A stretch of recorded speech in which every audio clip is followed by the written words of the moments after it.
খবর 24 সাথে আপনাকে স্বাগত। নতুন নতুন খবর জানার জন্য আমাদের চ্যানেলে চোখ রাখুন। নমস্কার, খবর 24 সাথে আপনাদের স্বাগত। দর্শক, আজ ভারত বন্ধ। সেই ভারত বন্ধের আওতায় রেলকে রাখা হয়নি। হাসপাতাল, অ্যাম্বুলেন্স এবং দমকলের মতো জরুরি পরিষেবাগুলিকেও এর বাইরে রাখা হয়েছে। রাজ্যে পরিস্থিতি স্বাভাবিক রাখতে সক্রিয় রয়েছে প্রশাসন। কলকাতার বিভিন্ন জায়গায় প্রচুর পুলিশ মোতায়েন করা হয়েছে। বিভিন্ন জেলায় সকাল থেকেই বন্ধের কিন্তু আংশিক প্রভাব দেখা গিয়েছে। সে কী প্রভাব না, সকাল সকাল বীরভূমের সিউড়ি সহ জেলার বিভিন্ন জায়গায় ভারত বন্ধের মিশ্র প্রভাব। সকাল থেকেই সিউড়ি বাসস্ট্যান্ড থেকে যাতায়াত করছে সরকারি ও বেসরকারি বাস, টোটো, অটো সহ বিভিন্ন যানবাহন। যদিও বেশ কিছু বেসরকারি বাস বন্ধ রয়েছে। বামেদের পক্ষ থেকে সকাল থেকেই ধর্মঘটকে সফল করার চেষ্টা চালানো হচ্ছে। বোলপুরে বেসরকারি বাসস্ট্যান্ডের সামনে ধর্মঘটকে সফল করার জন্য ধর্মঘটের সমর্থনে রাস্তায় টায়ার জ্বালিয়ে দিয়েছেন ধর্মঘটীরা। কিছুক্ষণ পর অবশ্য অবরোধ তারা তুলে নিয়েছেন।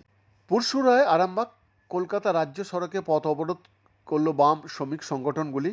12 ঘন্টার সাধারণ ধর্মঘট সফল করতে এই অবরোধ। প্রধান সড়কে অবরোধের ফলে দীর্ঘ যানজট সৃষ্টি হয়। পুরসভা থানার পুলিশ পথ অবরোধ তোলার চেষ্টা করলেও বাম কর্মী সমর্থকরা রাস্তায় পতাকা নিয়ে বিক্ষোভ দেখায়। আবার হুগলি স্টেশনে হাওড়াগামী ডাউন ব্যান্ডেল লোকাল ট্রেন আটকে দেন ধর্মঘট সমর্থকরা। ঝান্ডা নিয়ে রেল লাইনে নেমে দাঁড়িয়ে পড়েন ধর্মঘটীরা। 10 মিনিট অবরোধ হয় হুগলি স্টেশনে। এক রেল যাত্রীর সঙ্গে ধর্মঘটীদের বচসা বাঁধে। রেল পুলিশ এসে অবরোধ হটায়, ওই যাত্রীকেও সরিয়ে নিয়ে যায়। ভারত বন্ধের কোনো প্রভাব সকাল থেকে দেখা যায়নি বর্ধমান শহরে। রাস্তায় সরকারি বাসের পাশাপাশি বেসরকারি বাস চলাচল করছে, দোকানপাট খুলেছে অন্যান্য দিনের মতো। সকালে বর্ধমানের বাজারহাটও খুলেছে, মানুষও রাস্তায় বেরিয়েছে। ভারত বন্ধের সমর্থনে আলিপুরদুয়ারে সকাল থেকে রাস্তায় ধর্মঘটীরা। সকালবেলা উত্তরবঙ্গ রাষ্ট্রীয় পরিবহনের বাস পথে নামলেও তা বন্ধ করে দেন বন্ধ সমর্থনকারীরা। পথে নামেনি বেসরকারি পরিবহনের কোনো গাড়ি। অশান্তি আটকাতে প্রতিটি মোড়ে পুলিশ প্রশাসন সক্রিয়। বন্ধ সমস্ত দোকানপাট। এখনও পর্যন্ত আলিপুরদুয়ারে বন্ধ সর্বাত্মক সফল বলে দাবি সিপিএমে। ভারত বন্ধের সমর্থনে রাস্তা অবরোধ বাঁকুড়ায়। শ্রমকোড বাতিল, সমকাজে সমবেতন সহ বিভিন্ন দাবিতে কেন্দ্রীয় শ্রমিক সংগঠনগুলির ডাকা ধর্মঘটের সমর্থনে বাঁকুড়ার বড়জোড়ায় রাস্তা অবরোধ করে বিক্ষোভ দেখালেন ধর্মঘটীরা। এদিন সকালে ধর্মঘট শুরু হতেই ধর্মঘটীরা রাস্তায় নামেন। বড়জোড়া বাজারে মিছিল করে তারা হাজির হন বড়জোড়া চৌমাথা মোড়ে। সেখানে অবরোধ করে তারা বিক্ষোভ দেখাতে থাকেন।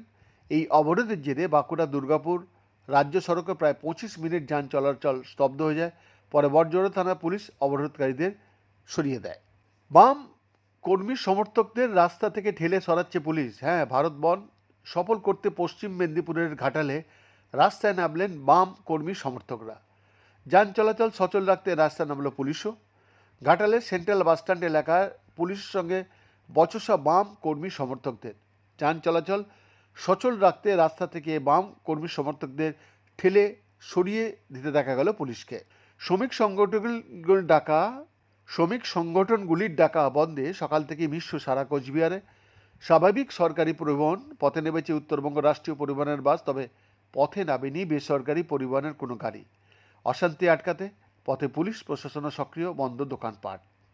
কলকাতা 10টি কেন্দ্রীয় ট্রেড ইউনিয়নের ফোরাম আজ বুধবার ভারত বন্ধের ডাক দিয়েছে। প্রায় 25 কোটি কর্মী এই বন্ধে সামিল হবেন বলে সংগঠনগুলি জানিয়েছিল। তবে বন্ধের আওতায় রেলকে রাখা হয়নি। হাসপাতাল, অ্যাম্বুলেন্স এবং দমকলের মতো জরুরি পরিষেবাগুলিকেও এর বাইরে রাখা হয়েছে। রাজ্যে পরিস্থিতি স্বাভাবিক রাখতে সক্রিয় হয়েছে প্রশাসন। কলকাতার বিভিন্ন জায়গায় প্রচুর পুলিশ মোতায়েন হয়েছে। বিভিন্ন জেলায় সকাল থেকেই বন্ধের আংশিক প্রভাব দেখা গিয়েছে। দিনভর বন্ধের ব্যাপারে চোখ রাখুন আমাদের চ্যানেলে। বৈদ্যনাথ দাস রিপোর্ট, খবর 24/7।